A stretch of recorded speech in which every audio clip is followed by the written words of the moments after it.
Mga kapadyak, pauwi na po tayo ngayon, mga kapadyak.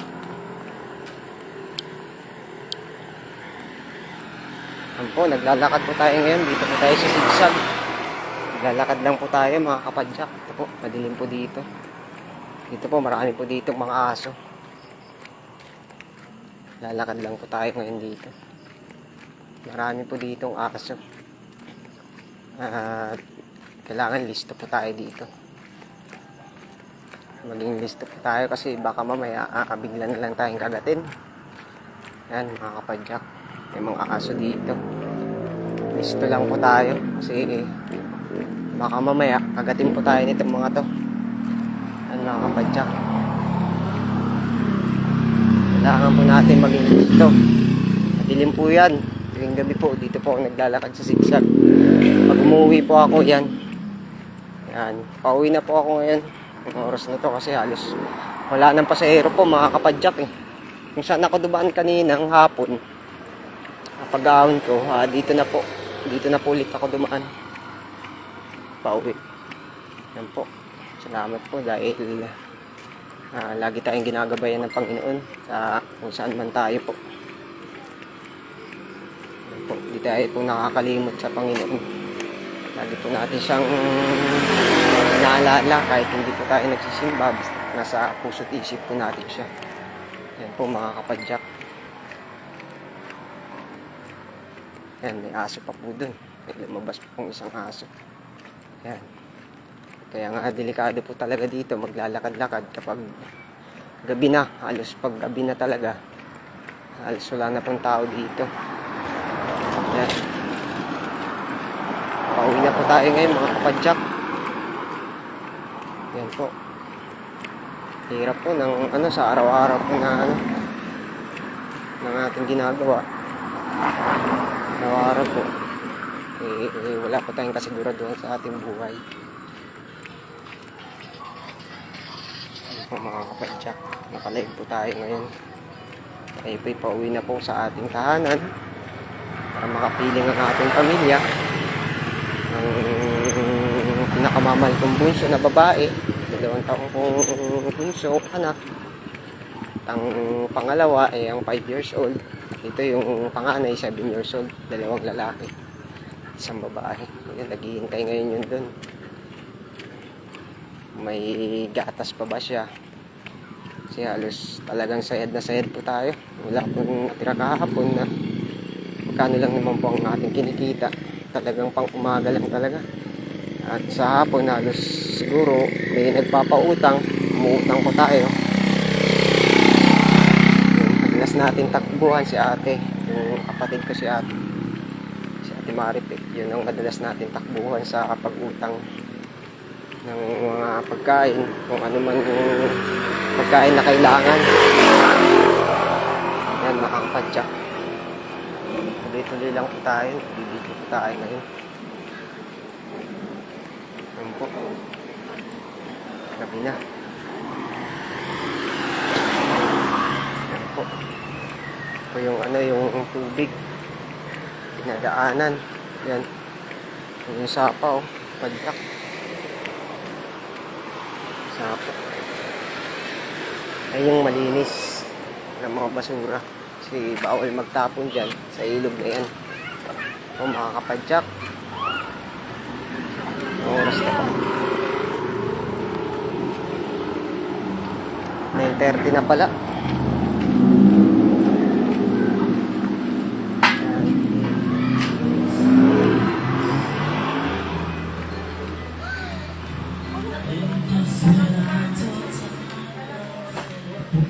Tuloy-tuloy lang po tayo.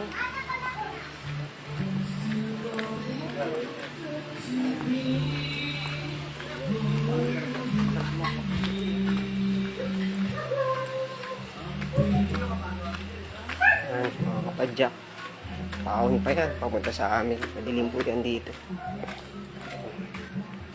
Wala anong ilaw po dito.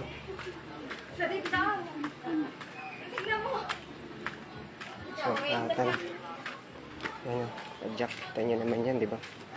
Ang dilim po, talagang wala talagang ito, dilim po yan. Kaya minsan dito po, kailangan po natin mag-ingat. Ingat po tayo dito sa paglalakad, baka po tayo madapa. Kasi nga po madilim. Pero mababait po yung mga tao dito. Wala pong problema dito. Ayun po.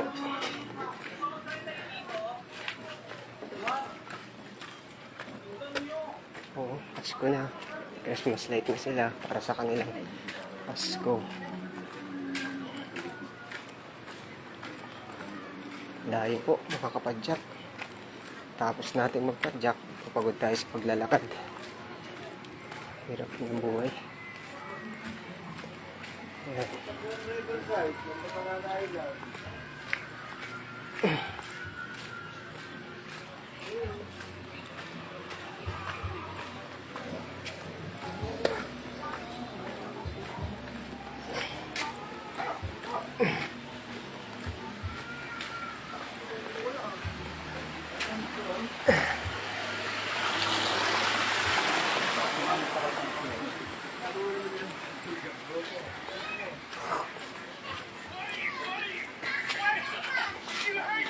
Pala yun, no?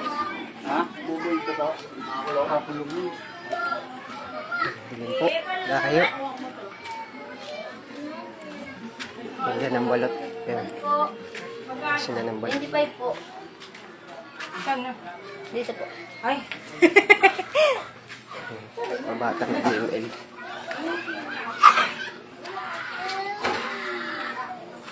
Leader of the Nagatobi. Padyak. Lapit na po tayo sa ating tahanan. Ay, tayo ng mga kapatid ko. Pero okay. Yan, tindahan. Yan kaya ate.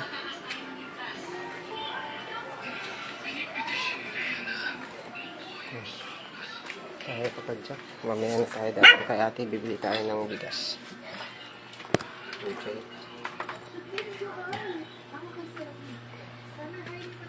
Na tayo. Ito yung bahay namin. Ito. Ayan, dilim. Ayan, makapadyak. Ayan sila. Tulog. Sarap ng mga tumulog. Ayan, mga kapadyak. Tayo maingay kasi tulog na yung bunsuso ito. Ayan. Ayan, sarap ng mga tulog.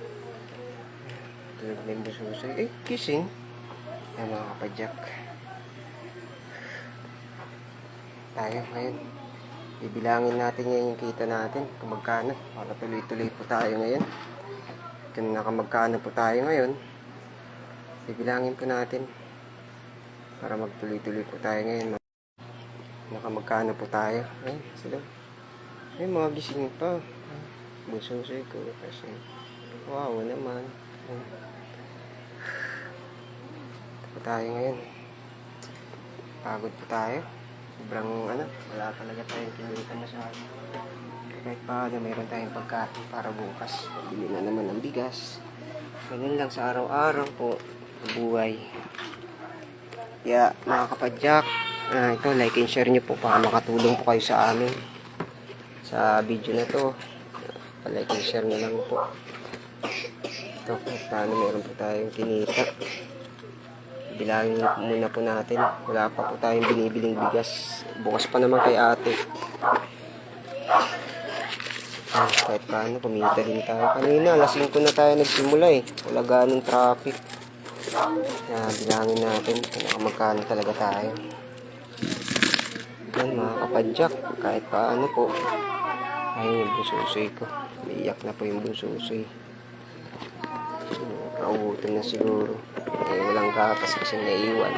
Dahil kanina wala tayong naiwan kasi sapat lang ang kinita natin kahapon para sa pambili lang sa umaga ng mga ulam, bigas, mga pagkain. Ganyan ang buhay ng isang kapadyak. Papasalamat tayo kahit paano. Wala tayong mga sakit. Yan lang naman ang dapat talaga. Wala tayong sakit. Wala tayong nararamdaman sa araw-araw. Okay lang kahit ganun lang ang kita natin. Kasi mas maigi na yun.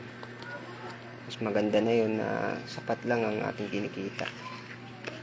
Yan, nakaraan naka 290 tayo, pero kanina ang ganda ng ano natin kasi talagang simula nung nag-video tayo nung umpisa at na kalampag yung ano, ayun, nagkaroon na ng action kahit paano paunti-unti na action na naman.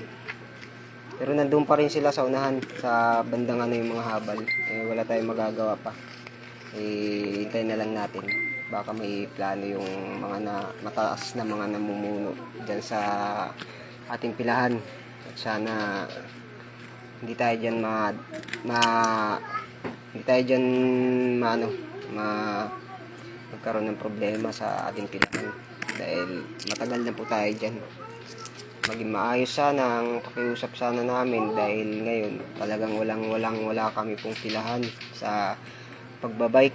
Hindi po namin alam kung saan po kami at kung saan na lang po kami ngayon nakagarahe po. Yan, tuloy-tuloy po tayo. Medyo mahaba itong video natin kasi naglakad tayo ng napakalayo, kagaling tayo sa Padjak at kahit pagod na pagod po tayo. Ito po, bilangin na po natin.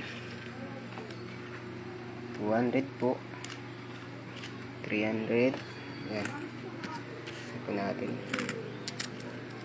Ito 100, 300, yan po, naka 400. Yan, 400. Yan, 450. O, naka 450 tayo. Plus 460, 470. Naka 478 po tayo ngayon. Kahit paano po, medyo tumataas habang tumatagal. Tumataas po yung ano natin.